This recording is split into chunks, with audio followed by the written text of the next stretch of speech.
May it please your lordships. Well, this is an application for grant of anticipatory bail for offences got registered under section 376(2)(c), 376(2)(n), 506 of the Indian Penal Code. The FIR has been lodged by a woman who is aged 36 years. The woman, admittedly, as per the case of prosecution, is aged 36 years. The applicant is aged 29 years. The applicant is working in Indian Army on the post of a soldier and was posted sometime in Jabalpur in the unit 1ST center, that is one signal training center. Now, as they are soldiers, before I come down to it, Lordship may be kind enough to kindly have.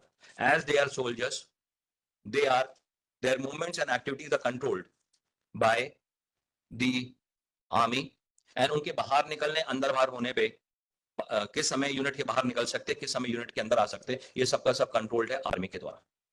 Sir, अब जो prosecutors है, prosecutors के संदर्भ में I would not be saying much, but what I would be humbly submitting, sir, if lordships are kind enough to, the prosecutrix is working in a spa.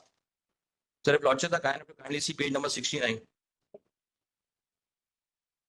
This is Reliable Unisex Saloon and Ayurvedic Center Spa, in which this prosecutrix runs this particular place. And these are, we come down to the next page of this photograph, which is there. हाँ, ये record पे आ गई sir, आ गई, file कर दी गई है. Number 2, the prosecutor who's in the spa. Number 3 page also the spa. Now she has opened 2 more spas.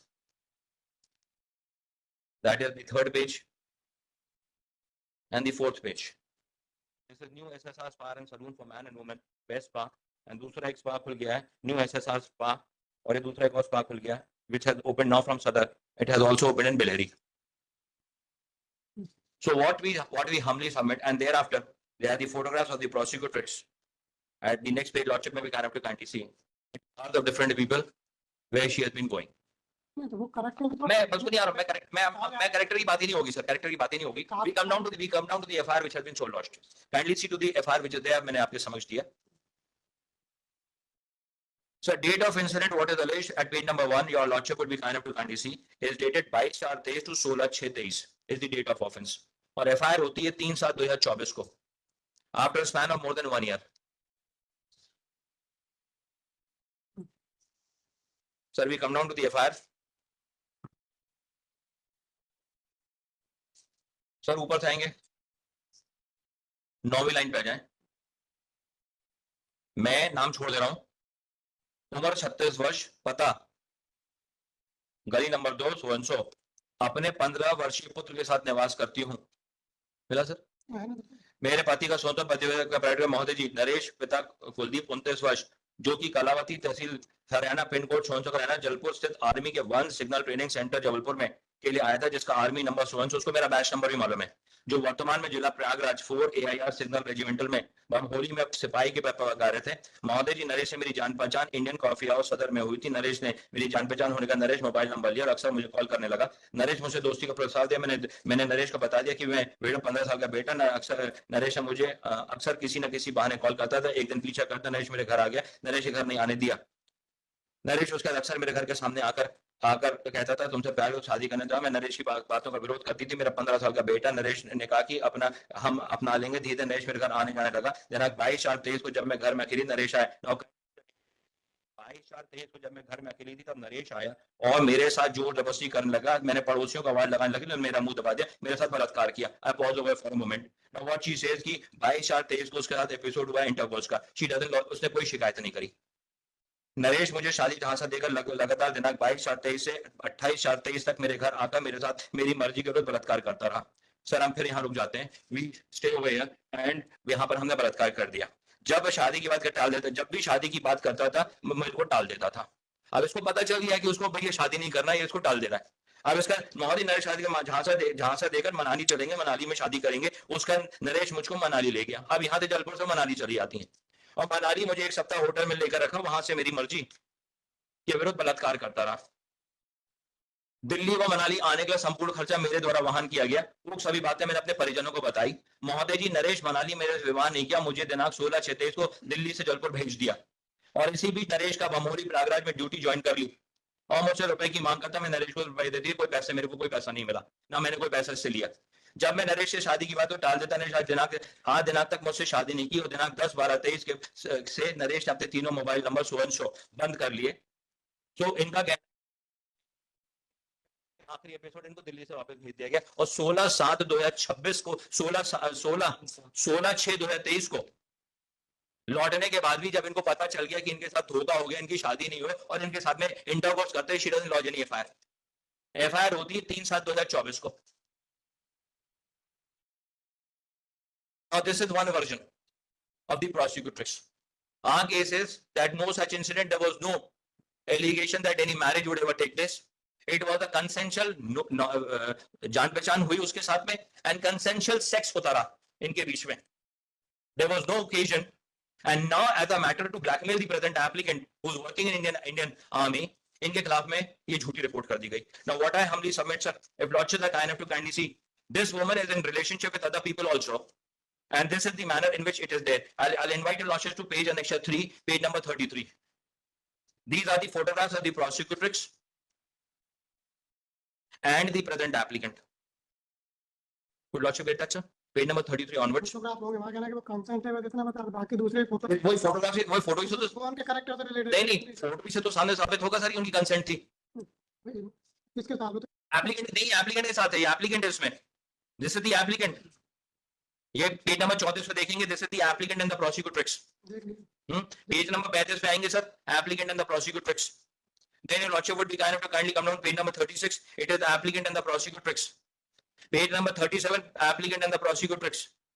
Page number 38.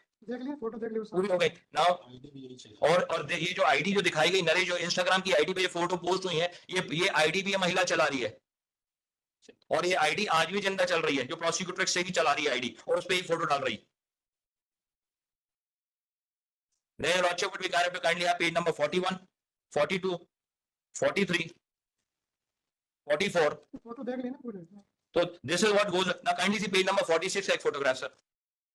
अब ये 46 का फोटोग्राफ तो दिखाएगा नहीं कि इनके साथ में जोर जबरदस्ती किसी प्रकार की गई. ये मनाली में, ये पेज नंबर 49 पे देख लेना फोटोग्राफ पूरे. Now thereafter, my lords, the dispute is page number 46, page number 66. And the summit take into conspectus all this aspect where a prosecutor aged 36 years goes along with every place. जब ये बोलते हैं कि मेरे साथ में बलात्कार किया जा रहा है, मेरे से जबरदस्ती की जा रही थी, ये वाला aspect judgment से ना, ये वाला aspect. What lordships have to consider is also these things as to how to we narrate. Sir आज के जमाने में उनका एक वर्जन है, यहाँ तो मैं साइंटिफिक एविडेंस आपके समक्ष दे रहा हूँ, फोटोग्राफ दिखा रहा हूँ आपको कि इन दोनों के बीच में इस प्रकार के मध्य रिलेशनशिप थे. It is not a girl aged 17 साल, 18 साल या 20 साल या 22 साल. She is a woman, fully grown a woman aged 36 years, conversant with the ways of the world. And thereafter what she says, उसकी अपन उसकी एफआईआर पे ही चले. She says कि मेरे साथ में आखिरी जो संभोग किया गया वो 16/6/2023 को मेरे को वापस भेज दिया, उसका मोबाइल बंद कर दिया और उसके बाद में आपने 3/7/2024 को एफआईआर करी. This delay, this inordinate delay itself goes on to indicate that the entire allegations are basically false. Then lordship would be kind enough to kindly see ये prosecutrix एप्लीकेंट के घर में बात कर रही है, उसकी मैंने ट्रांसक्रिप्ट लगाई है और उसके बाद उसने अपनी एक फ्रेंड के साथ बात करी जो ट्रांसक्रिप्ट मैंने लगाई आपके साथ पेज नंबर 59 पे.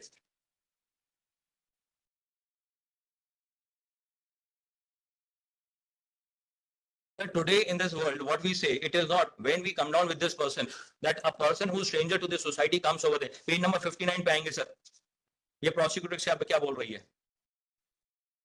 अब मोरालिटी के एस्पेक्ट सर इन केसेस में बचे ही नहीं. अब this is what has now started emerging in all these things. जो रिकॉर्ड पर एविडेंस, हाँ, उस चीज को अगर अपन देखें sir, the record is very much there. इन सब चीजों को बिना अनदेखा किए हुए एक एफआईआर दर्ज कर दी गई एप्लीकेंट के खिलाफ who is working in the army. Let's assume for the sake of argument sir, they both met. They both had gone out.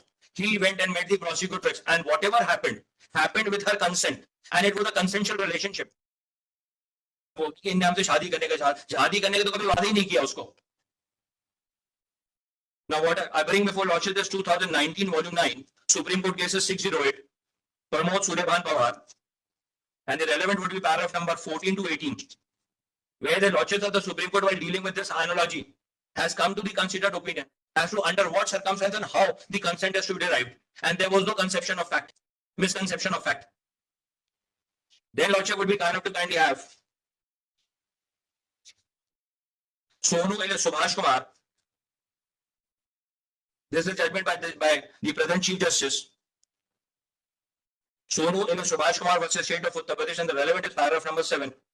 As a matter of fact, on traveling to Jhansi at the behest of the second respondent, was informed by the father of the applicant that the appellant did not wish to marry her.